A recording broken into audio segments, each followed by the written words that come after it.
महाराष्ट्र में सत्ता परिवर्तन के बाद उद्धव ठाकरे और एकनाथ शिंदे गुट के बीच जुबानी जंग जारी है। इस बीच शिवसेना के मुखपत्र सामना के संपादक और सांसद संजय राउत ने पूर्व सीएम उद्धव ठाकरे का खास इंटरव्यू लिया, जिसमें उद्धव ठाकरे ने बीजेपी और उसकी राजनीतिक मंशा पर जमकर हमला बोला। साथ ही एकनाथ शिंदे को सड़े पत्ते की तरह बताया। उन्होंने कहा कि वक्त आ गया है कि सड़े पत्ते पेड़ से अलग हो जाएं।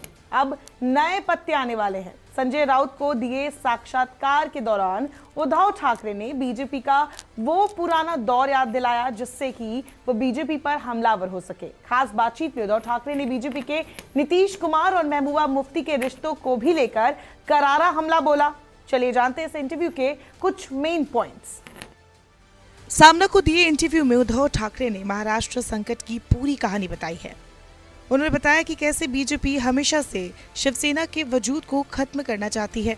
बीजेपी के हिंदुत्व पर ठाकरे ने कुछ पुराने दौर भी याद कराए जब बीजेपी ने हिंदुत्व से कॉम्प्रोमाइज किया।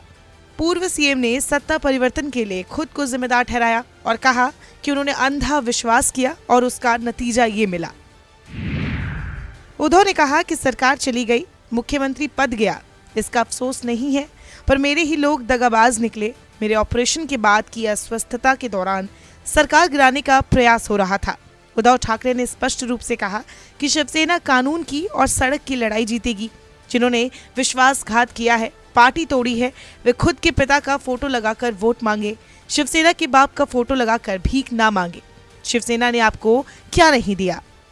बाहर तूफान फिर भी रिलैक्स कैसे? इस सवाल पर उद्धव ठाकरे ने काफी मजेदार जवाब दिया। उन्होंने कहा कि ये रहस्य ज्यादा पेचीदा नहीं है। आप भी जानते हैं, मेरी माँ और शिवसेना प्रमुख बाला साहेब ठाकरे से मिला ये रसायन है। माँ कहे तो शांतता, सौम्यता, संयम और सहजता है। बाला साहेब कहे तो वर्णन करने की आवश्यकता ही नहीं।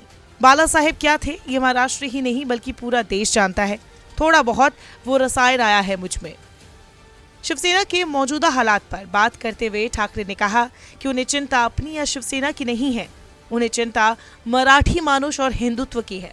मराठी मानुष में एकजुटता तोड़ने की कोशिश हो रही है, हिंदुत्व में फूट डालने की कोशिश की जा रही है।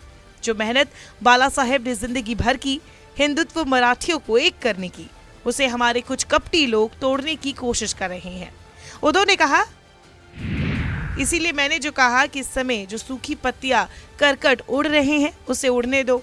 यहाँ से पत्ते करकट वहां जा रहे हैं, जो पत्ते झड़ने जरूरी थे वो उड़ रहे हैं। अब नए पत्तों के आने का दौर शुरू हो गया है। सीएम की कुर्सी गंवाने के बाद उद्धव ठाकरे वर्षा बंगलो से आकर मातोश्री में रह रहे हैं।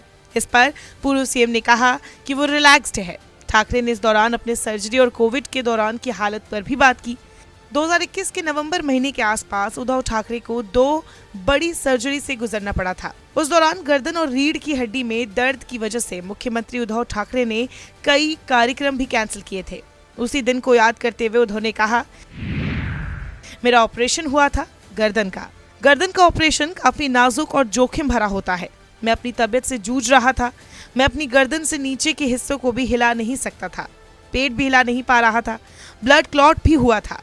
गोल्डन आवर में मेरा ऑपरेशन हुआ, इसीलिए आपके सामने बैठा हूँ। इस दौर में कुछ लोग मेरी जल्दी ठीक होने की कामना कर रहे थे, तो कुछ लोग ऐसे भी थे कि मैं जिंदगी भर ऐसा ही रहूं इसकी प्रार्थना कर रहे थे। यही लोग आज पार्टी बर्बाद करने निकले हैं। मेरे बारे में इन लोगों द्वारा अफवाह फैलाई जा रही थी कि अब ये खड़ा नहीं होगा तो तुम्हारा क्या होगा।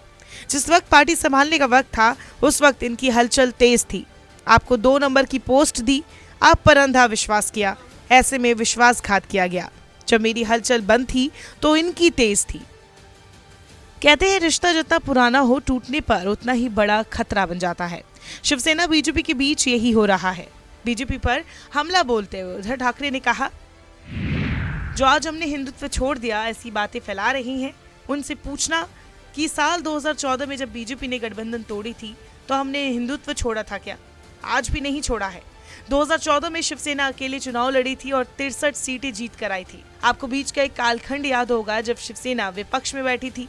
उस समय कई लोगों को लगा था कि शिवसेना अब खत्म हो जाएगी, लेकिन शिवसेना उस समय अकेले लड़ी और 63 विधायक चुनकर आए। उस दौर में विपक्षी दल की जिम्मेदारी हम पर आई थी, तब मैंने पद किसे दिया था? बता दें, उस वक्त राधाकृष्ण विखे पाटिल नेता विपक्ष बने थे। जो आज शिंदे की नाव में सवार हो चुके हैं और कैबिनेट में उन्हें मंत्री पद दिए जाने की बातें भी चल रही हैं। इसके बाद उद्धव ने कहा, बीजेपी ने अभी जो किया उस वक्त करती तो सम्मान से साथ होती, भारत भ्रमण की जरूरत नहीं पड़ती। इस दौरान ठाकरे ने उन आरोपों पर भी तंज कसा जिसमें बताया गया था कि महाराष्ट्र संकट के दौरान बीजेपी ने करोड़ों रुपए खर्च किए। उद्धव ने कहा, मैंने कहीं पढ़ा कि इसके लिए हजारों करोड़ खर्च हुए, विमान के, होटल के और बाकी चीजों के, वो सब फुकट में होता, लेकिन इन्हें शिवसेना को खत्म करना है। शिवसेना प्रमुख हिंदुत्व के लिए राजकारण करते हैं और ये लोग राजकारण के लिए हिंदुत्व करते हैं। ये फर्क है इनमें और हम में। इस इंटरव्यू में ठाकरे ने हिंदुत्व को लेकर अपने ऊपर लगते आरोपों पर भी सफाई दी। उन्होंने कहा, मुझे एक वाकया ऐसा बताइए या ऐसी घटना बताएं या मेरे मुख्यमंत्री होते हुए ऐसा निर्णय जिससे हिंदुत्व खतरे में पड़ा हो। हम अयोध्या में महाराष्ट्र भवन बना रहे हैं। सीएम बनने से पहले मैं अयोध्या गया रामलला के दर्शन करने, सीएम रहते हुए भी गया। नवी मुंबई में तिरुपति मंदिर को जगह दी, पुराने प्राचीन मंदिर की मरम्मत कर रहे हैं, तो हिंदुत्व कैसे छोड़ा। संजय राउत को शिवसेना के मुखपत्र सामना में दिए इंटरव्यू में उद्धव ठाकरे ने कहा कि बीजेपी वंदे मातरम का जिक्र कर उसे भुनाने और गुणगान करने में लगी रहती है, लेकिन मैं बीजेपी से पूछना चाहता हूं कि क्या महबूबा मुफ्ती वंदे मातरम बोलती है? अगर नहीं तो बीजेपी ने कश्मीर में पीडीपी के साथ मिलकर क्यों सरकार बनाई थी? उद्धव ने कहा कि बीजेपी सिर्फ मौका परस्त राजनीति करती है। पीडीपी के साथ गठबंधन कर बीजेपी ने मौका परस्ती का उदाहरण पेश किया था। इतना ही नहीं, उद्धव ठाकरे ने बिहार का उदाहरण भी दिया। उद्धव ठाकरे ने कहा कि एक वक्त था कि हम लोग और बीजेपी एक हुआ करते थे। नीतीश कुमार और बीजेपी के रिश्तों पर कटाक्ष करते हुए उद्धव ने कहा कि नीतीश कुमार नारा दिया करते थे कि हमें संघ मुक्त भारत का निर्माण करना चाहिए। बीजेपी को वो वक्त नहीं याद आता क्या? आज किस मुंह से बीजेपी नीतीश के साथ बिहार में सरकार बनाकर बैठी है? मुख्यमंत्री पर नाप की गलती थी। इस सवाल पर उद्धव ठाकरे ने कहा कि दो बातें हैं।